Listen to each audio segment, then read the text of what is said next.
Il s'appelle Dalton.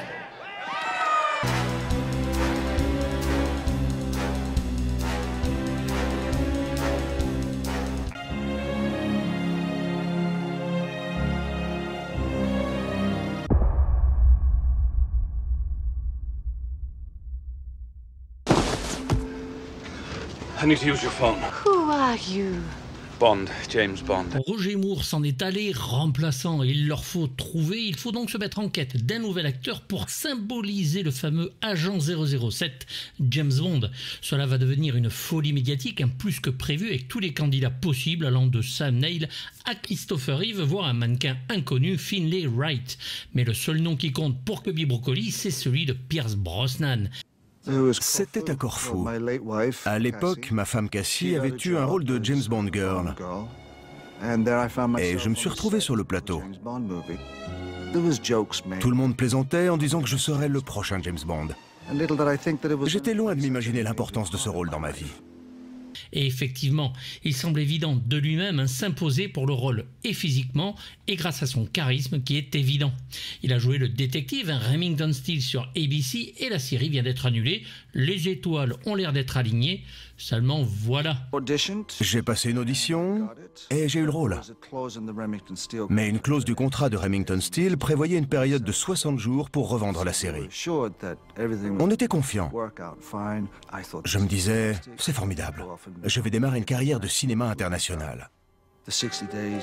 Les 60 jours se sont écoulés et tout s'annonçait bien. J'avais déjà fait des photos avec la pose de rigueur. C'est le 60e jour? C'est parti.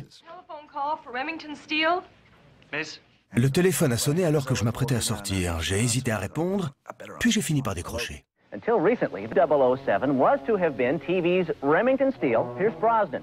He apparently missed out on the part when NBC decided to pick up the MTM-produced series after it had been canceled. And the man... Ça l'a complètement anéanti. ABC décide de relancer la série avec des téléfilms pour relancer le show et Brosnan, lié par contrat, ne peut refuser, c'est à la minute près. Ça n'est qu'au bout de 6 mois que j'ai ressenti le contre-coup. Je conduisais sur Pacific Highway, il y avait des affiches de Timothy en Bond partout. J'étais dégoûté en réalisant à côté de quoi je passais. Pourquoi est-ce que ça n'avait pas fonctionné? Il va donc renoncer à Bond, le cœur lourd, d'autant que la nouvelle saison de Remington Steele sera annulée peu de temps après. Notre Cubby préféré, lui, va se tourner vers un autre choix, Timothy Dalton, qu'il avait toujours vu comme un candidat de très bonne facture et possible. Dès le moment où Timothy accepta, c'est encore une fois une autre folie médiatique afin d'annoncer au monde entier que le nouveau Bond est choisi après une ère Moore des plus populaires. Now it's Dalton, Timothy Dalton, a Welsh actor who's more used to playing Shakespeare than secret agent.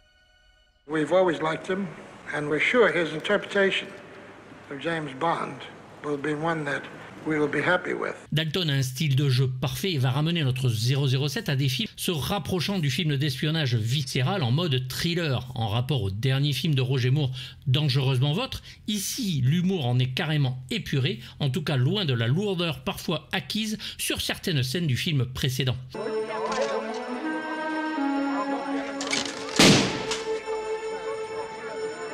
C'est donc effectivement un thriller captivant ici, malgré un final en deçà des autres films, et des acteurs et méchants peut-être moins bons que ce que l'on avait eu dernièrement. Le film sera bien sûr un succès artistique, clairement, et financier, basé sur une histoire rythmée par la putain, pardonnez-moi l'expression, musique de John Barry, sa dernière pour la saga, et des décors de fou.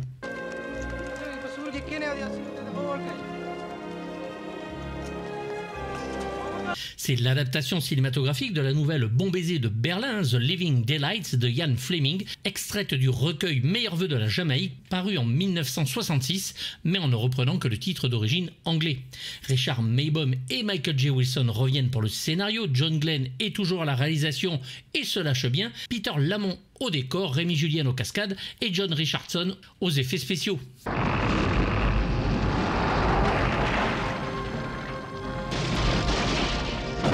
Dès le pré-générique, il faut le dire, l'on se retrouve devant une scène absolument démentielle, presque terrifiante, où un 00 se fait dézinguer lors d'une séance d'entraînement.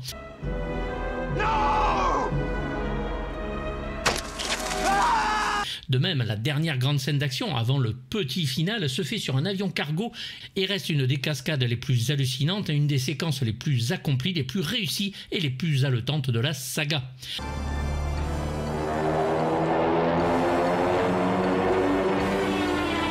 Pour la scène de la Land Rover qui saute dans le ravin, c'est le vétéran B.G. Worth qui double Dalton en sautant du véhicule.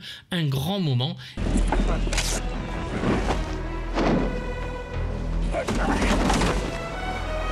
Et c'est Jack Lombard qui doublait justement Roger Moore qui va effectuer la cascade en jouant Necros lors de sa chute finale.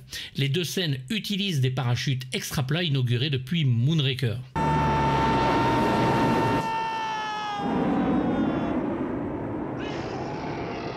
Mais puisque je l'ai dit il y a un mai, le film va pêcher un petit peu par ses acteurs qui sont confirmés sur d'autres films, mais ici enfermés dans des rôles très stéréotypés, assez peu intéressants il faut le dire, et une James Bond girl qui sera la seule du film, mis à part un petit peu au début.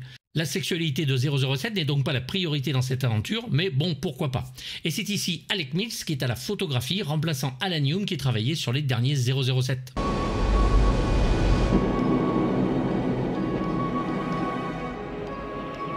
Le tournage va se dérouler principalement au Maroc pour tout ce qui se passe à Tanger en Afghanistan. La scène pré-générique est tournée à la fois à Gibraltar et aux États-Unis pour les séquences du parachute, et une grosse partie du tournage s'effectuera aussi en Autriche. Bien sûr, les studios Pinewood de Londres seront utilisés pour les intérieurs. Pendant ces séquences en studio, le prince Charles et la princesse Diana vont venir sur le tournage, et la princesse se fera plaisir en cassant une fausse bouteille sur la tête du prince qui se dira « secoué mais pas blessé » en hommage à la vodka martini de 007 au shaker et pas à la cuillère.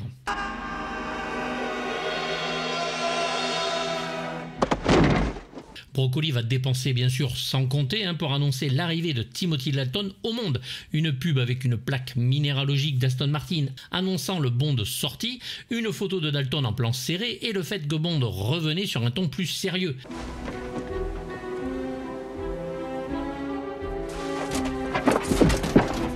Un teaser qui a montré déjà beaucoup trop, développé déjà ce sentiment de sérieux pour le film.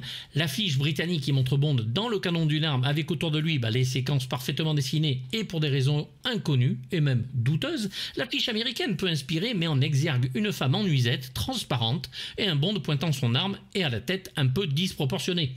Le corps appartient à Joyce Bartel mais les cheveux sont ceux de Marianne Dabo.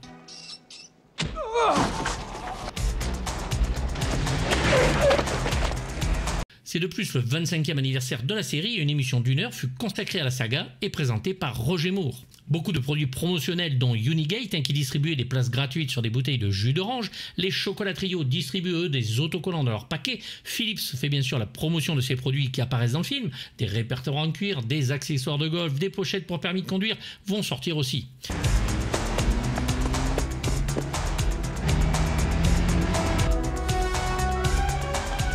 En Allemagne, la compagnie Haas, ne riez pas s'il vous plaît, va créer un jeu de plateau et en Australie, une série de faux pistolets. Une réplique du porte-clés est aujourd'hui encore l'objet le plus rare et se vendrait aux alentours de 200 livres sterling.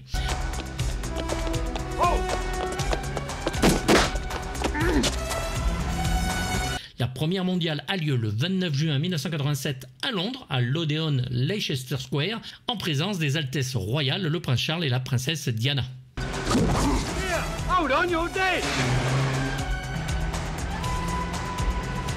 Au box-office, c'est le carton, Tu n'es pas joué va même dépasser dangereusement votre avec plus de 191 millions de dollars, qui va prouver le bon choix de Broccoli, plus de 51 millions de dollars aux USA et 559 000 entrées en France pour un budget initial de 30 millions de dollars.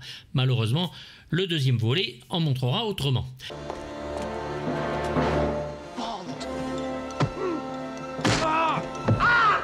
Les critiques, elles, ne sont pas sensibles au film et vont même surtout parler du manque d'agressivité sexuelle, un comble de Bond comme l'était Sean Connery, ou de l'humour et l'esprit de Roger Moore, les deux choses qu'ils ont le plus critiquées avant.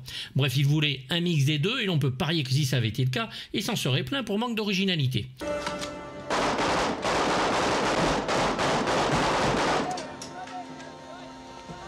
Dalton va donc créer son personnage bien à lui et le box-office lui donne raison et le défi est relevé de haute main. Un vrai retour aux sources tout en restant un vrai Bond.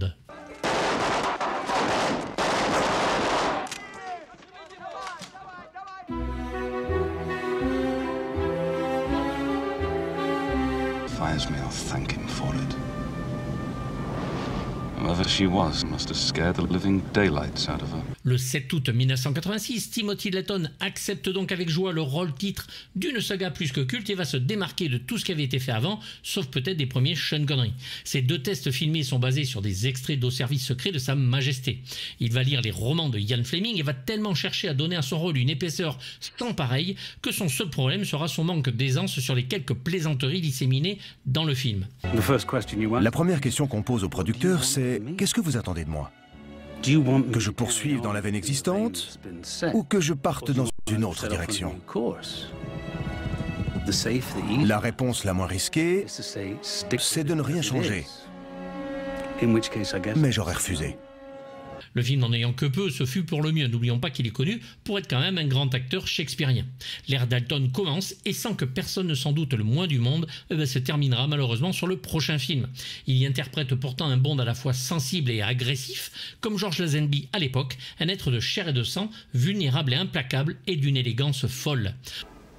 Why me? He's under the impression you're the best. On est effectivement plus proche des Bonds des livres puisque le personnage se fie à son instinct, son intelligence et son physique plutôt qu'à ses gadgets pour suivre la mission. Moore était excellent dans son genre, mais je ne pouvais pas l'imiter. Les James Bond étaient devenus des parodies. On devient très vite une caricature de soi-même. On perd de la profondeur, de la texture, on perd ses contradictions. On devient superficiel. À quoi tient le succès de ces films? Qu'est-ce qui fait que ça dure? Il faut revenir aux sources. C'était un héros qui tuait de sang-froid. C'était le héros le plus grossier, coriace, méchant, mauvais et brutal qu'on connaisse. C'est ça qui a lancé ces films. Je voulais que les gens croient à nouveau en ce personnage, lui apporter ma propre idée. Et j'ai toujours aimé les défis. Dalton va enchaîner les rôles les plus variés, gentil ou méchant, avec une aisance et un charme qui lui sont propres. Il est d'origine galloise, italienne et irlandaise et on le remarquera dans Un lion en hiver d'Anthony Harvey, Flash Gordon de Mike Hodge, Le Rocketeer de Joe Johnson, il est fabuleux, Hot Fuzz d'Edgar Wright et aussi de nombreux rôles à la télévision, dont notamment Sir Malcolm Murray dans Penny Dreadful, le docteur Niles Caulder dans Doom Patrol et dernièrement l'antagoniste de la série de Taylor Sheridan 1923 face à Harrison Ford. C'est Edgar Givry qui le double, voix de John Malkovich entre autres. Girl with the cello. Shoot her, what are you waiting for?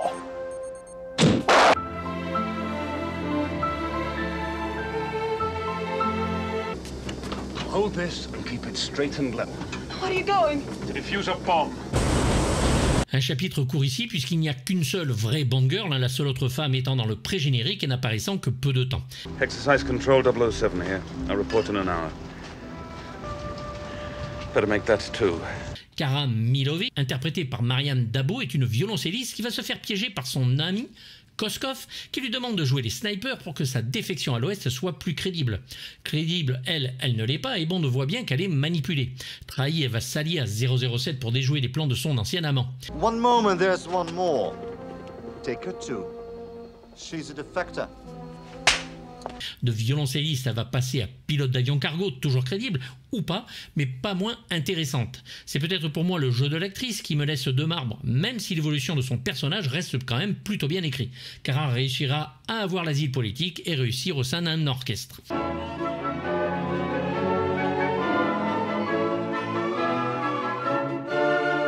Marianne Dabo est anglaise et de culture française où elle y fait beaucoup de théâtre à Paris. Elle fera quelques apparitions dans des films comme le X-Tro de Harry Bromley Davenport ou le Cyrano de Bergerac sur les planches. Maybe someday I'll play there, at Carnegie Hall. Georgi believes I can do it. I'm sure he's right. Elle n'est pas retenue au casting de Tuer n'est pas joué au départ et c'est étonnamment en croisant Barbara Broccoli dans la rue qu'elle va se faire engager comme quoi. Moins sophistiquée mais plus simple et naturelle, elle a beaucoup de succès pour certains fans et d'autres qui ne l'aiment pas du tout. Son personnage est en tout cas très réaliste. Elle jouera de petits rôles dans Soleil de nuit de Taylor Hackford, Out of Africa de Sidney Pollack et quelques films et séries de moindre importance. Et c'est elle-même qui fait sa voix française. James Bond. Later, General. Lose them. I'll pick you up at the border.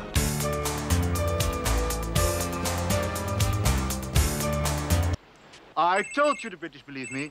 I told you. Yeah. I told you. Si ce n'est un assassin délicieux aux bouteilles de lait explosives, force est de constater qu'il n'en est pas de même pour les deux grands architectes de la méchanceté sur ce James Bond.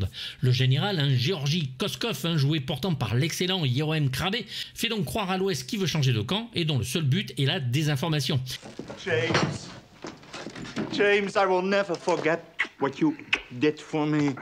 Il veut monter les Britanniques contre les Soviétiques pour effacer l'illégalité de ses actes. C'est un peu couillon et brouillon tout ça, au point qu'on en oublie vite toutes les raisons.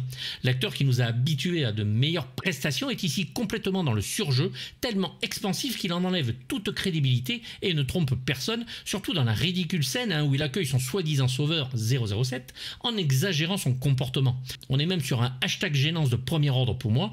Il est un ennemi indigne d'un 007 et physiquement et intellectuellement, puisque Bond voit clair dans son jeu dès le départ. This plot to kill agent sounds rather far-fetched, sir. I know General Pushkin. Il va s'illustrer quand même chez Paul Verhoeven dans le choix du dessin Spetters ou Le Quatrième Homme, puis aux États-Unis c'est Jumping Jack Flash de Penny Marshall, Sans pitié de Richard Pierce, Le Prince des Marais de Barbara Streisand et bien sûr Le Fugitif d'Andrew Davis où son jeu d'acteur refera un petit peu la même erreur qu'ici. C'est Theodore Atkin qui fait sa voix. Brad Whitaker. Didn't expect to see you in Tangiers. General Koskov with you? Niet. De même, Brad Whitaker, donc marchand d'armes interprété par Jodon Baker, s'inspire de différents dictateurs qu'a eu le monde au travers des siècles avec un long couloir de mannequins de cire les représentant, mais avec sa tête à sa place, signe de sa grande mégalomanie.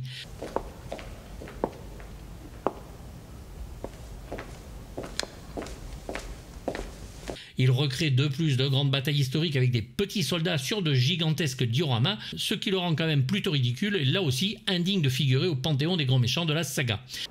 My hobby, the strategy and tactics of the world's historic battles.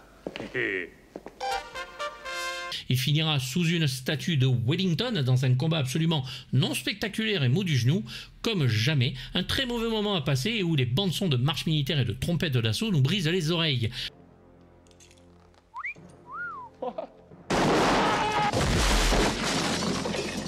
Jodon Baker reviendra sur la saga et encore là ratera un peu moins le coche, mais quand même c'est pas terrible. Mais ici c'est une horreur, ce n'est pas un bon choix d'acteur pour moi, clairement joué comme une sorte de redneck arriéré du sud des États-Unis. On ne craint pas du tout l'affrontement avec notre agent préféré et on attend même que cela se finisse vite.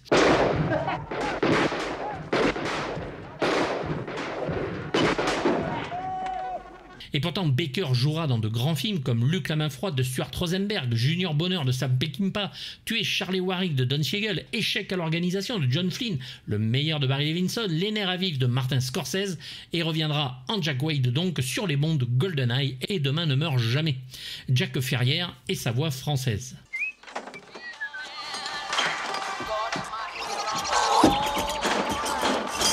Et d'un autre côté, nous avons Necros, leur assassin joué par Andreas Wisniewski, silencieux, très beau, sans jamais montrer un seul sentiment et qui étrangle ses victimes avec son fil de Walkman ou fait tout péter avec des bouteilles de lait explosif.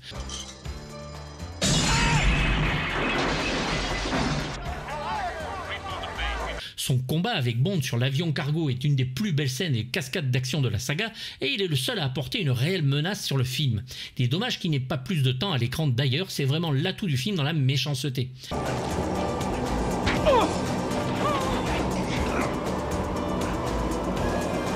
Danseur de père polonais et de mère allemande, on le verra souvent en homme de main, comme Tony dans Piège de cristal de John McTiernan. Rappelez-vous, c'est celui qui connecte les fils pendant que son frère, lui, découpe les tuyaux, ou le garde du corps de Max dans Mission Impossible de Brian De Palma.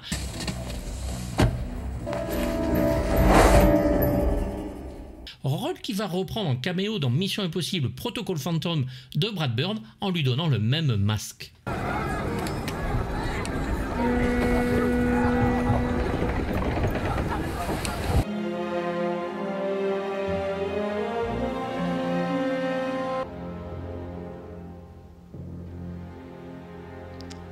I must die. Le général Leonid Pushkin, interprété par le fameux John Rhys Davies, est le chef donc du KGB qui remplace ici le général Gogol des précédents films. C'est lui qui est directement visé par les attentats contre les agents anglais, mais Bond va vite comprendre que l'homme n'y est pour rien et va s'allier à lui et faire simuler sa mort.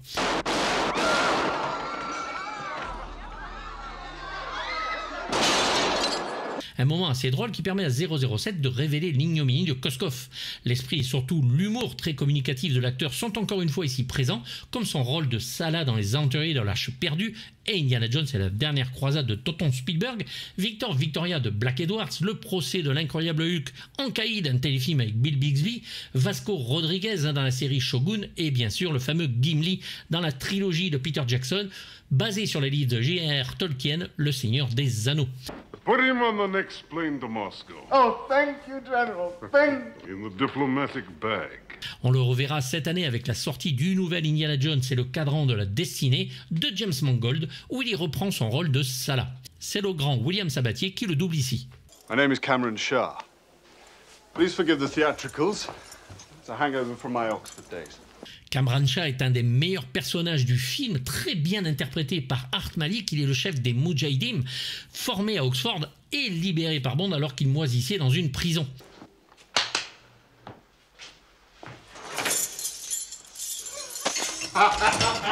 Il rembourse sa dette à 007 en contrant Koskov et en donnant l'assaut de la base aérienne. Superbe moment. C'est une bataille extrêmement impressionnante et là aussi basée sur une virtuosité dans la mise en scène. On a vu l'acteur dans La Route des Indes de David Lean, La Cité de la Joie de Roland Joffé, Le True Lies de James Cameron, Plus de batterie Aziz, c'était lui Aziz, Wolfman de Joe Johnston ou John Carter d'Andrew Stanton. C'est le grand acteur Daniel Russo qui officie sur sa voix. You missed deliberately. Saunders aide Bond dans son enquête, il est joué par Thomas Whitley et va être la victime des agissements de Necros, toujours en quête de meurtres originaux. Ici, il va trafiquer une porte vitrée dont la puissance de fermeture va tuer net ce pauvre Saunders.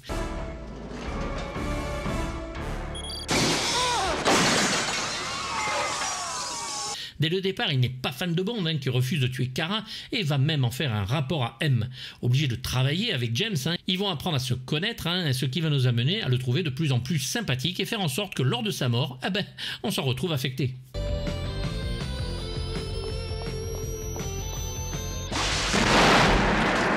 Q est bien sûr toujours là, malgré son âge qui commence à être sérieusement avancé, et toujours interprété par Desmond Llewellyn.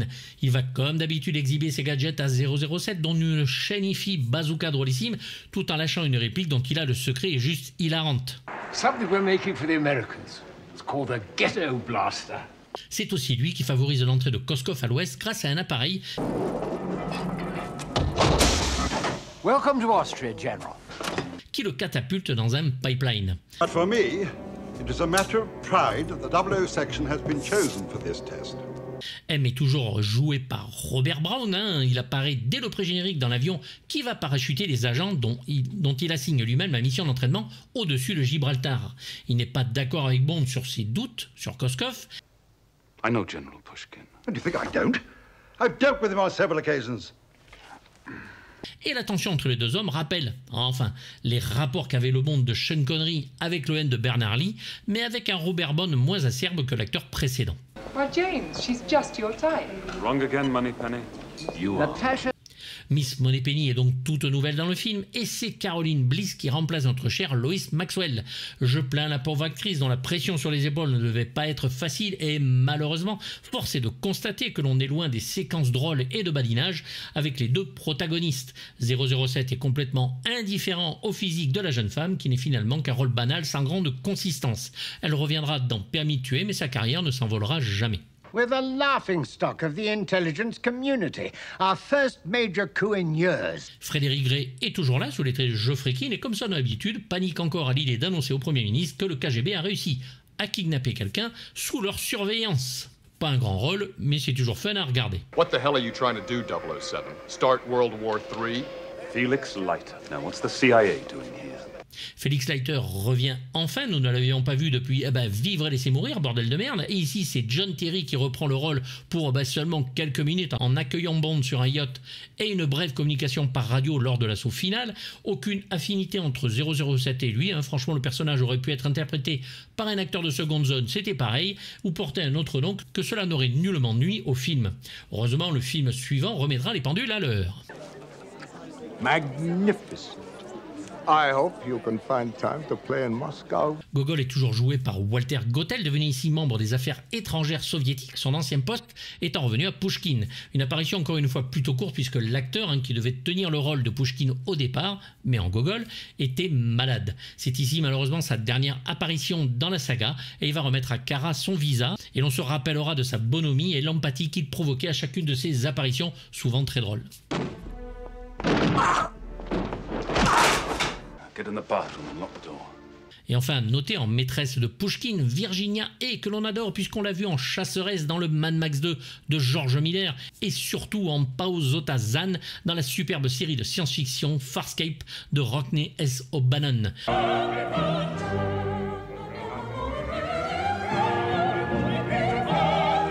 De même, Michael J. Wilson, comme d'habitude, producteur et scénariste de la série, fait ici un petit caméo en patron de l'opéra de Vienne. Pull over to the side and stop!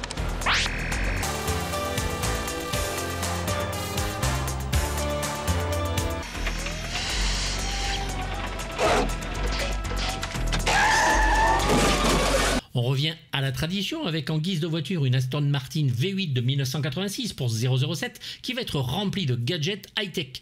La voiture va servir pour une course-poursuite vraiment digne du personnage et de la saga dont la musique de John Barry transcende la scène à chaque instant.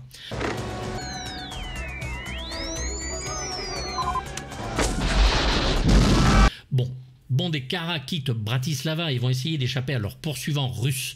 Bond va nous lâcher tous les gadgets en quelques minutes, ultra jouissives visuellement et sur des scènes d'action parfois malheureusement un petit peu trop préparées mais toujours efficaces.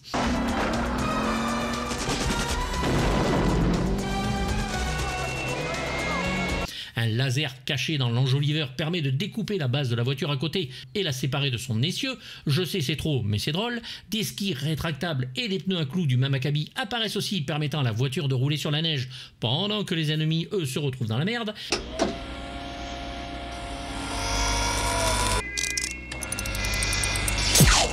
Des vitres pare-balles bien entendu, des missiles qui sont montés à l'avant, ce qui permet de faire de la place devant quand il y a un barrage. Et grâce à un moteur post-combustion, de passer au travers d'un autre barrage sans encombre.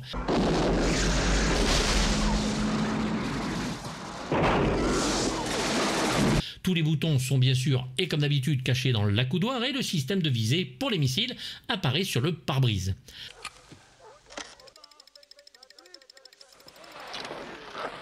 À l'instar de la Lotus de Rien que pour vos yeux, l'Aston Martin possède aussi un système d'autodestruction. Deux versions de la voiture seront utilisées, couvertes et décapotables, la Vantage qui est fermée et la volante pour la décapotable, mais c'est justifié dans la scène chez Q où l'on voit bien que les techniciens appliquent le toit sur la voiture, ce qui n'était donc pas d'origine. Morning, Q. Morning, Gabba. Mind your head. La voiture est exposée dans de nombreuses manifestations. Le fusil à lunettes Walter est très imposant, mais permet à Bond de comprendre que Kara n'est pas une vraie tueuse. Le porte-clés Cipher Phillips est activé par Bond quand il est emprisonné, ce qui va émettre un gaz qui va désorienter l'ennemi en 1,50 m à peu près, parce que quand même ils sont un peu plus près. C'est Rule Britannia qui doit siffler Bond, rien de plus anglais que cela. Le porte-clés sert aussi d'explosif et Bond s'en servira sur la statue de Wellington pour abattre, stupidement encore, Whittaker. They open 90% of the world's locks. Et comporte aussi une clé dite squelette qui permet d'ouvrir toutes les serrures.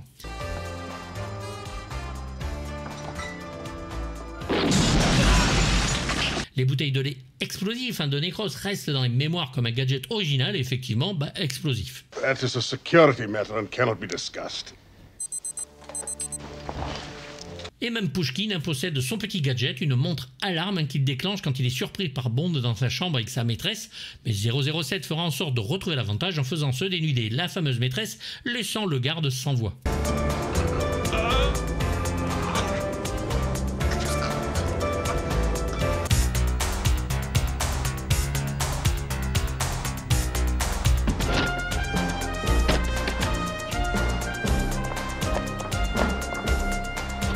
John Barry sur la saga James Bond est contenu dans cette seule musique, mémorable de bout en bout pour son ambiance tellement 007.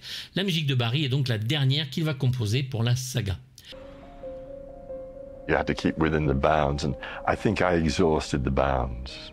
And that's when I thought I better cut out of the situation.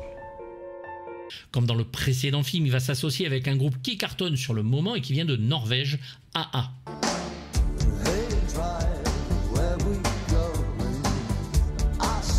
Elle est écrite et interprétée par ces derniers et c'est l'une des plus rythmées de la série.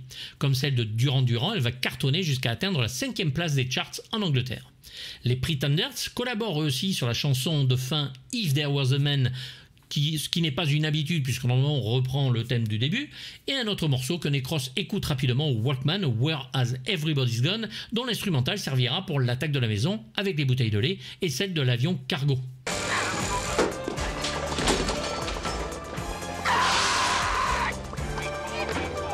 Les deux chansons des Pretenders resteront par contre anecdotiques sur les ventes. Pour le score, John Barry retrouve les accents symphoniques et mélodiques de Moonraker et du très bon film de Richard Lester, Robin et Marianne pour le romantisme, celle de Goldfinger ou du Jeu de la mort de Robert Clouse pour les scènes d'action. In 1987, Variety did a special issue commemorating 25 years of James Bond, and John Barry took out a full-page ad to congratulate his old pal Cubby Broccoli and to say thank you for the opportunity that it had presented. And it was kind of a nice way to go out. Sa partition se démarque par des pistes rythmiques électroniques mélangées à l'orchestre, ce qui fonctionne, il faut le dire, très bien.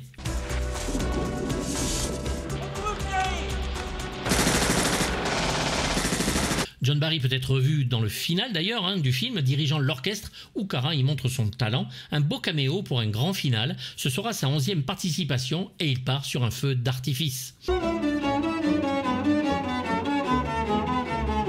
Un album va sortir en 1987 et 2 autres versions plus longues sortiront quelques années après. Yeah, he always would be the man who created the sound of Bond. But I can entirely see why there came a point where he just went, not anymore. And had an exquisite later career. Malheureusement, le générique, lui, de Maurice Binder, commence à faire dater, il est temps de le remplacer. There's no place to put down. James Bond est donc un personnage et à chaque acteur lui donne sa version. Alors même si la façon de faire ne change pas de façon outrancière, on peut noter que le ton est plus populaire et humoristique sous l'ère Moore et carrément plus sérieuse avec l'arrivée de ce cher Timothy.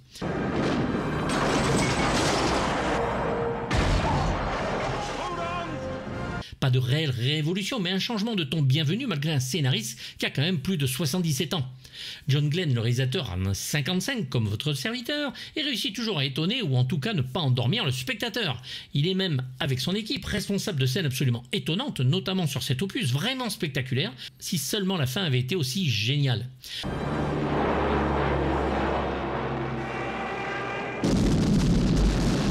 Broccoli songe à revenir à un James Bond plus jeune, un reboot, mais finalement revient en arrière pour notre plus grand plaisir avec cet opus qui est réussi. Dalton s'impose d'entrée de jeu dès son premier plan, il est James Bond.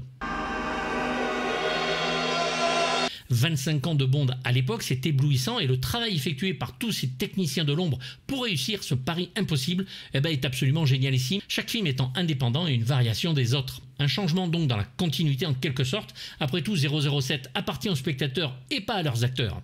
Dès les 10 premières minutes, un tué n'est pas joué confirme et fait jubiler le spectateur le plus aguerri, moi-même.